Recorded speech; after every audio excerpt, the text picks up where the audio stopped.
मैं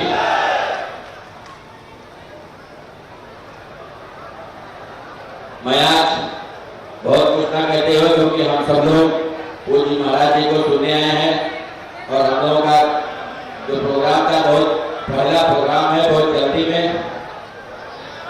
मैं आप सबसे उम्मीद करता हूं कि आने वाली 25 तारीख को कमल का बटन दबा करके आप लोग भारी से भारी बहुमत से, क्योंकि लोकसभा में आपका प्रतिनिधित्व नहीं है, आप आदरणीय साकेत मिश्रा जी को और विधानसभा गैसरी में अपना आशीर्वाद आपको देंगे। इसी उम्मीद के साथ मैं आप सबसे एक बार पुनः निवेदन करना चाहता हूं कि सारे लोग मिल करके एक बार जोर से नारा लगाइए, भारत माता की, भारत माता की। बहुत बहुत धन्यवाद।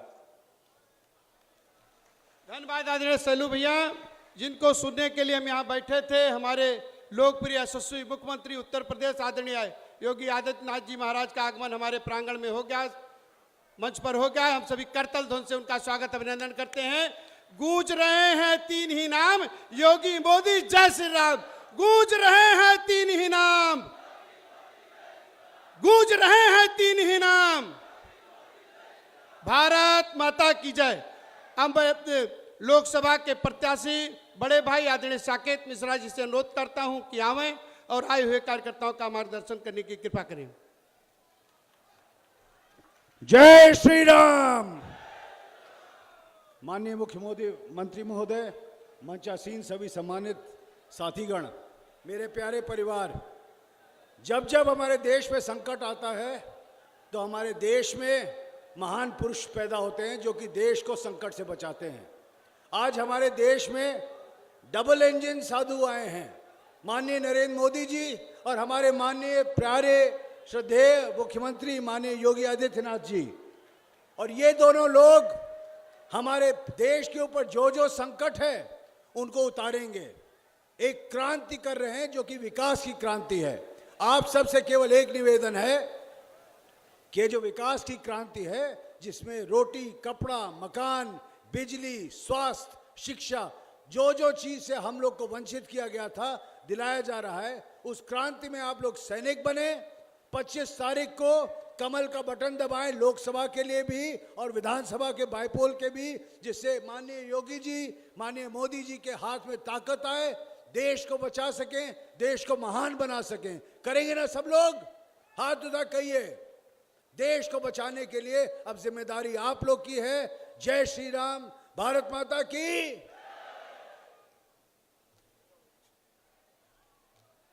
बहुत बहुत धन्यवाद आदरणीय साकेत भैया। निश्चित ही आपकी जो अपील है, 25 तारीख को हम लोग दोनों ईवीएम पर कमल का बटन दबाकर अपने दोनों प्रत्याशियों को भारी मतों से विजयी बनाएंगे। बोले भारत माता की, भारत माता की, भारत माता की। जय श्री राम, जय श्री राम, जय श्री राम। हम जिनको सुनने के लिए, जिनकी प्रतीक्षा में बैठे थे, ऐसे हमारे उत्तर प्रदेश के यशस्वी मुख्यमंत्री आदरणीय योगी आदित्यनाथ जी महाराज से निवेदन है कि आवें और हम कार्यकर्ताओं का उत्साहवर्धन करने की कृपा करें।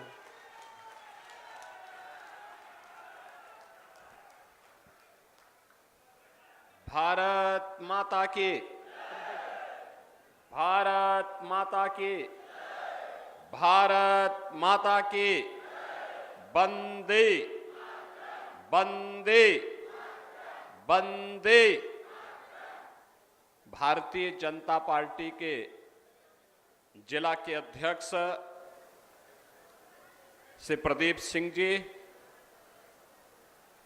जिला पंचायत की अध्यक्ष सुश्री आरती तिवारी जी,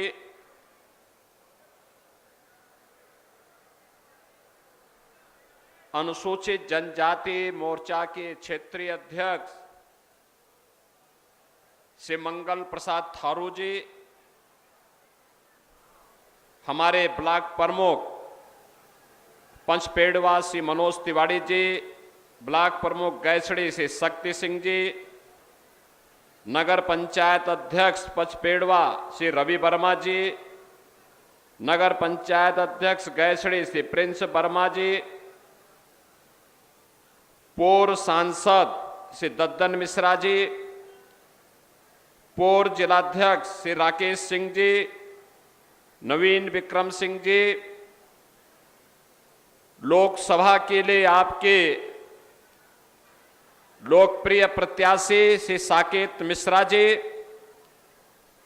गैसड़ी विधानसभा के उपचुनाव के प्रत्याशी श्री शैलेश कुमार सिंह सैलो जी, देवीपाटन मंदिर के महंत श्री योगी मिथिलेश नाथ जी, भारतीय जनता पार्टी के हमारे सभी पदाधिकारीगण,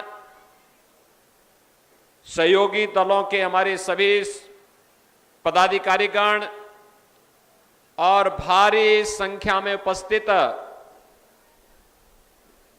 इस गैसड़ी विधानसभा और बलरामपुर लोकसभा क्षेत्र से जुड़े हुए मेरे सभी उपस्थित बहनों और भाइयों,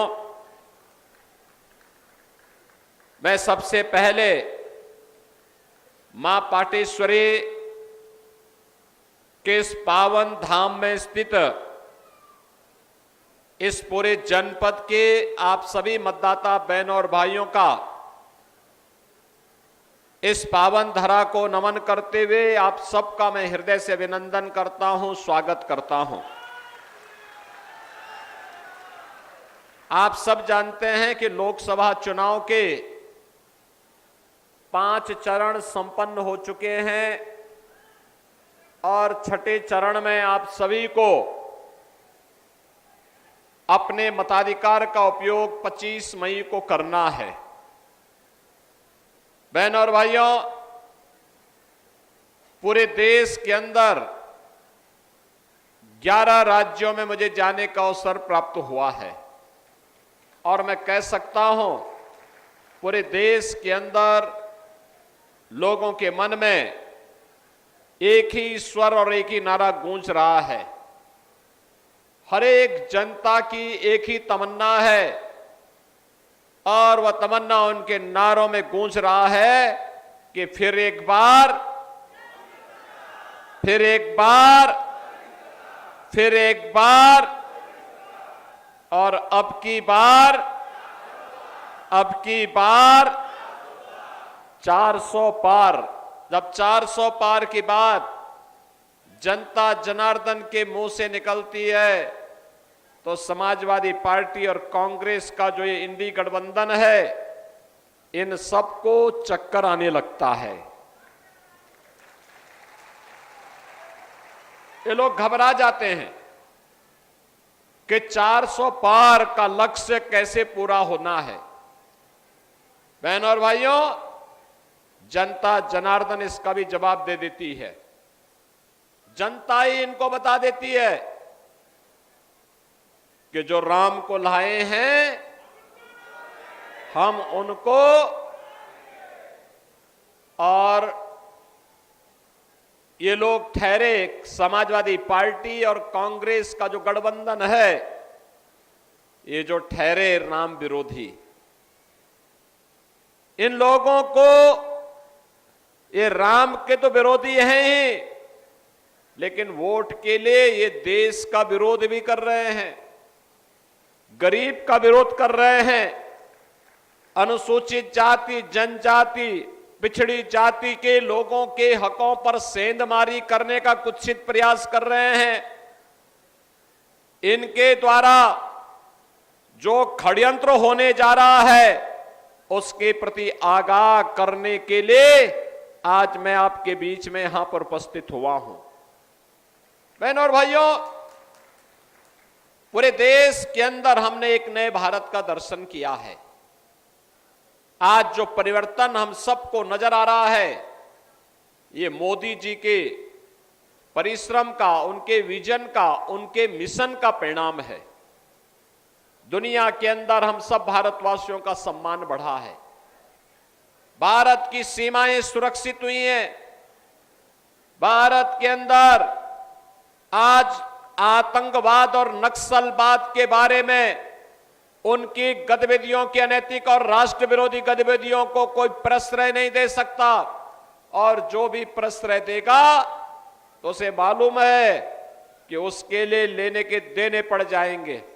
याद करिए, कांग्रेस और समाजवादी पार्टी की जब सरकारें थी, सुबह की शुरुआत होती थी एक घोटाले से और सायकाल आते आते आतंकी वारदात की खबरें आती हुई हम सबको दिखाई देती थी।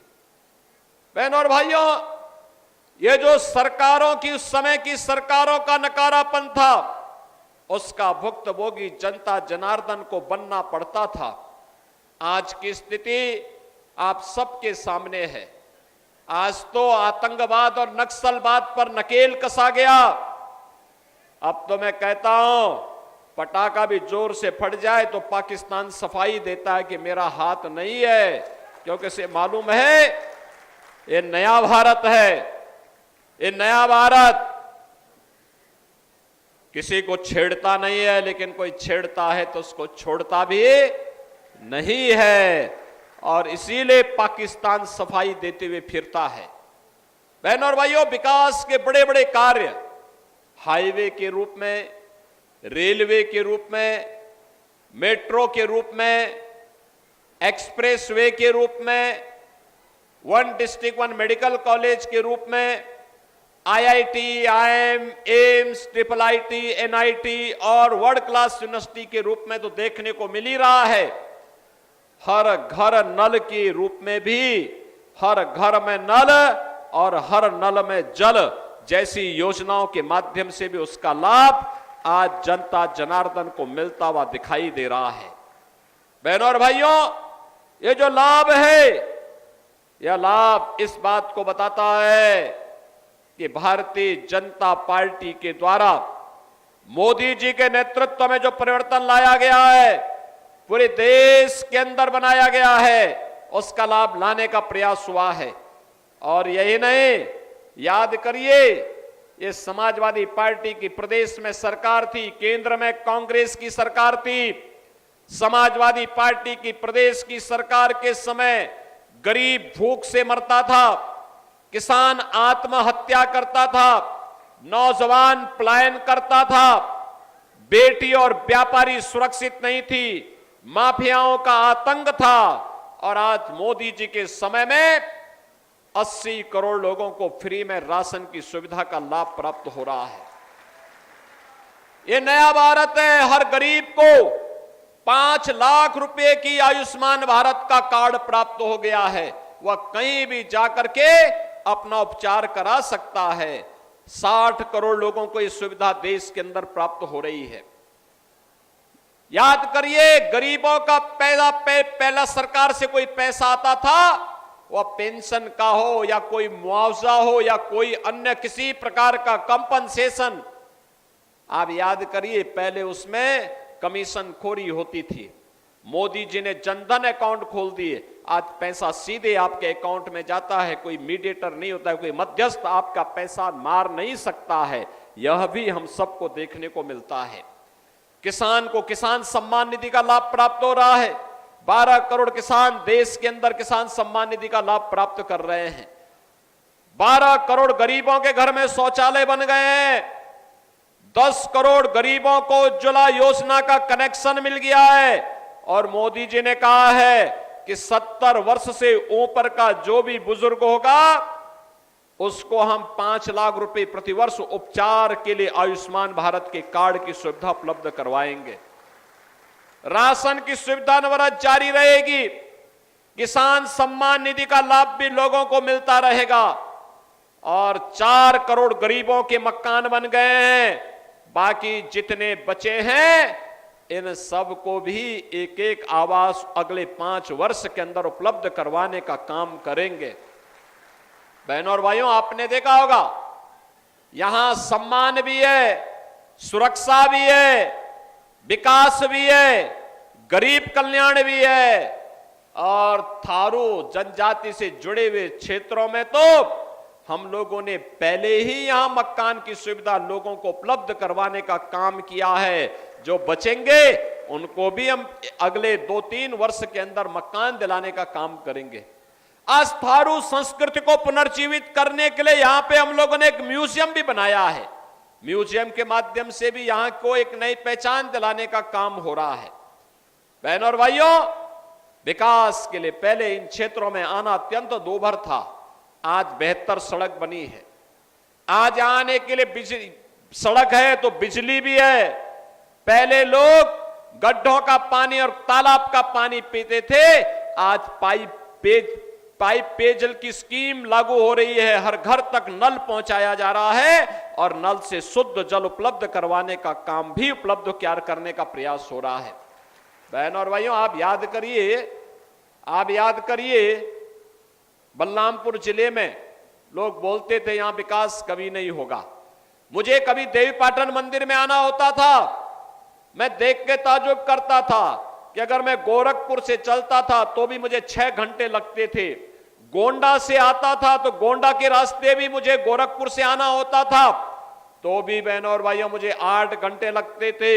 और अगर गोंडा में ट्रेन पे आ गया तब भी मुझे 4 घंटे देवीपाटन पहुंचने में लगते थे। आज के दिन पर मात्र 45 मिनट में मैं गोंडा से देवीपाटन मंदिर में आ जाता हूं। आज के दिन में गोरखपुर से मुझे मात्र 2.5 घंटे देवीपाटन मंदिर आने में लगते हैं। सड़कें अच्छी बन गई हैं। अब तो मां पाटेश्वरी के नाम पर बलरामपुर जिले में विश्वविद्यालय के निर्माण का कार्य भी आगे बढ़ चुका है। सरदेव अटल बिहारी वाजपेयी जी के नाम पे हम विश्वविद्यालय का निर्माण भी आपके जनपद में कर रहे हैं। अब मेडिकल कॉलेज के साथ मेडिकल कॉलेज, विश्वविद्यालय, बड़े बड़े संस्थान आज आपके इस जिले में यहां की विकास को आगे बढ़ाने का काम कर रहे हैं। समाजवादी पार्टी की सरकार के समय देश के सबसे पिछड़े जनपदों में बलरामपुर माना जाता था। आज देश के अग्रणी जनपदों में बलरामपुर का नाम भी लिखा जा रहा है। बहनों और भाइयों, ये तो भारतीय जनता पार्टी की विकास की गाथा है, लेकिन साथ साथ ये समाजवादी पार्टी और कांग्रेस का गठबंधन देखो क्या कर रहे हैं। इनके द्वारा क्या क्या गुल खिलाए जा रहे हैं, इनके कारनामों को तो देखो। अभी इन्होंने कहा है, जब इनसे पूछा गया कि क्या आपकी जनता के लिए योजना है, तो इन्होंने कहा कि हम एक झटके में गरीबी हटाएंगे। कहा कैसे हटाएंगे? कहा जनता की संपत्ति का सर्वे कराएंगे और सर्वे करा करके जो बाप दादों की कमाई की संपत्ति होगी उस पर वरासत टैक्स लगाएंगे। वरासत टैक्स का मतलब उसमें से आधी प्रॉपर्टी ये लोग ले लेंगे और लेकर के फिर घुसपैठियों को, बांग्लादेशी घुसपैठी, पाकिस्तानी घुसपैठी होगा और किसी और देश से कोई घुसपैठी मुसलमान आया होगा, उसको ये लोग बांटने का काम करेंगे। लेकिन चिंता की बात नहीं, भारतीय जनता पार्टी इनके मंसूबों को पूरा नहीं होने देगी। बहनों और भाइयों, ये समाजवादी पार्टी के लोगों को पता नहीं क्या हो गया, कांग्रेस के लोगों को पता नहीं क्या हो गया है। इनका ये वरासत टैक्स औरंगजेब का जजिया कर है। औरंगजेब का नाम आपने सुना होगा, मुगल काल का सबसे क्रूर बादशाह माना जाता है। अयोध्या में राम मंदिर इसने तोड़ा, काशी में काशी विश्वनाथ का मंदिर इसने क्षतिग्रस्त किया, मथुरा के मंदिर को क्षतिग्रस्त इसने किया और लगातार देश के अंदर हिंदुओं को अपमानित करने का एक काम करता था। लेकिन इसने हिंदुओं के धर्मांतरण करने के लिए जजिया कर लगाया था, जजिया कर। और कांग्रेस समाजवादी पार्टी का ये वरासत टैक्स औरंगजेब का जजिया कर है, जजिया कर। और इसीलिए औरंगजेब, कोई मुसलमान भी अपने पुत्र का नाम औरंगजेब नहीं रखता, क्योंकि औरंगजेब ने सत्ता के लिए पहले अपने भाई की हत्या की और फिर अपने भाई की हत्या के बाद उसने फिर अपने बाप को जेल में बंद कर दिया। इसलिए कोई मुसलमान भी डर के मारे अपने पुत्र का नाम औरंगजेब नहीं रखता। लेकिन ये समाजवादी पार्टी और कांग्रेस की पार्टी में अब लगता है कि औरंगजेब की आत्मा घुस गई है, जो आप लोगों पर वह वरासत टैक्स लगाने का प्रयास कर रहा है। क्या ये वरासत टैक्स देंगे क्या आप सपा और कांग्रेस को? बहन और भाइयों, ये नहीं देना चाहिए, कतई नहीं, विरोध होना चाहिए, क्योंकि यह देश हमारा है, भारतीय जनता पार्टी मोदी जी के नेतृत्व में जनता जनार्दन की सेवा कर रही है। इसमें भेदभाव नहीं है, सबका साथ और सबके विकास के भाव के साथ कार्य हो रहा है। आपने देखा होगा जितनी योजनाएं मोदी जी के नेतृत्व में भारतीय जनता पार्टी सरकार ने दिया है, इसमें किसी के साथ भेदभाव हुआ है क्या? किसी प्रकार का भेदभाव हुआ है क्या? जब भेदभाव किसी के साथ नहीं है तो बहनों और भाइयों, फिर हमें भी इस बात को ध्यान में रखना होगा कि हम भी किसी के साथ कोई जो भेदभाव करने वाले दल थे, जो चेहरा देख करके करते थे। क्या कहा था डॉक्टर मनमोहन सिंह जी ने जब वो प्रधानमंत्री थे और समाजवादी पार्टी सपोर्ट कर रही थी उस सरकार को? उन्होंने कहा था कि देश के संसाधनों पर पहला अधिकार मुसलमानों का है। अरे हमारा गरीब कहां जाएगा, हमारा दलित कहां जाएगा, हमारा थारू कहां जाएगा, हमारा गौड़ कहां जाएगा, कुर्मी कहां जाएगा, यादव कहां जाएगा, अन्य जाति के लोग कहां जाएंगे? लेकिन इनको मुसलमानों की चिंता थी, इन गरीबों की चिंता नहीं थी। आज जब ये लोग सत्ता से बेदखल कर दिए गए हैं, अब छटपटाहट है इन लोगों में, और इस छटपटाहट का जवाब फिर आपके पास है। और जवाब आपके पास है। जिन लोगों ने आपको विकास के लिए तरसाया था, जिन लोगों ने पानी के लिए तरसाया था, जिन लोगों ने बलरामपुर को एक पिछड़ा जनपद बनाया था, अपने वोट से उनकी जमानत जब्त करने का काम आप करवाइए। करेंगे? करेंगे? 25 मई को चुनाव है और लोकसभा के लिए श्री साकेत मिश्रा भारतीय जनता पार्टी के प्रत्याशी के रूप में आपके बीच में है। बहन और भाइयों, साकेत मिश्रा लोकसभा के लिए हैं और ये आपका शैलेश कुमार सिंह सैलू, ये आपके पूर्व विधायक हैं, उपचुनाव में फिर से आपके प्रत्याशी के रूप में आपके बीच में है। चुनाव जिता के भेजेंगे इन लोगों को, चुनाव जिता के भेजेंगे। देखो 24 मई तक आप प्रचार कर सकते हैं, 24 मई तक। 25 मई को वोट होना है, वोट पोल करेंगे आप। 24 मई तक घर घर जाकर के जितने लोग यहां पे आए हैं, पूरी गैसड़ी विधानसभा क्षेत्र में गांव-गांव जाकर के इन दोनों प्रत्याशियों के लिए लोकसभा में भी और विधानसभा में भी, क्या इनको जिताने के लिए हर घर में कमल खिलाने का काम करेंगे? करेंगे?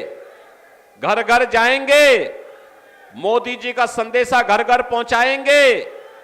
एक ही काम करना है, प्रतिदिन जितने लोग आएंगे, जितने लोग यहां हाथ खड़ा करेंगे, वे बात नोट करें पहले। मैं अपील करूंगा कि वे प्रतिदिन 5 घरों में जाएं, घर के हर वयस्क मतदाता के पास जाकर के उससे कहेंगे कि देश की सुरक्षा के लिए, देश के सम्मान के लिए, विकास के लिए, गरीब कल्याण के लिए और आत्मनिर्भर और विकसित भारत के लिए मोदी जी फिर से प्रधानमंत्री बनने चाहिए। बोलेंगे ना? और मोदी जी को प्रधानमंत्री बनाने के लिए साकेत मिश्रा जी जब यहां से सांसद बनेंगे तब यह संभव होगा। बोलेंगे? और विधानसभा में उत्तर प्रदेश में विकास योजनाओं को लाने के लिए शैलेश कुमार सिंह सैलू, ये तो आपके चिर परिचित चेहरे हैं, है ना? तो ये दोनों लोगों को विजयी बनाने का काम करेंगे, घर घर जाएंगे, विजयी बनाने का काम करेंगे। और दूसरा 25 मई को पहले जलपान, पहले मतदान, फिर और कोई काम। क्या करेंगे? पहले मतदान, पहले जलपान नहीं, पहले मतदान फिर जलपान, तब और काम। ठीक है? ये 5 दिन का समय आप देश के लिए दीजिए, कमल खिलाने के लिए दीजिए। आपको आत्मनिर्भर और विकसित भारत का निर्माण मोदी जी बना करके देंगे। सहमत हैं? सभी लोग सहमत हैं?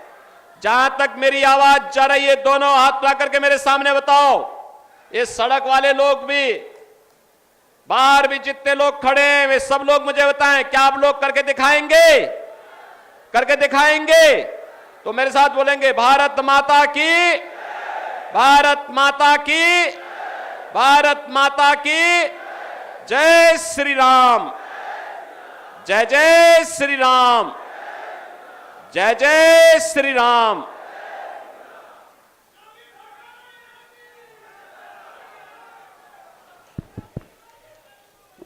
बहुत बहुत धन्यवाद। आदरणीय महाराज जी निश्चित ही आपको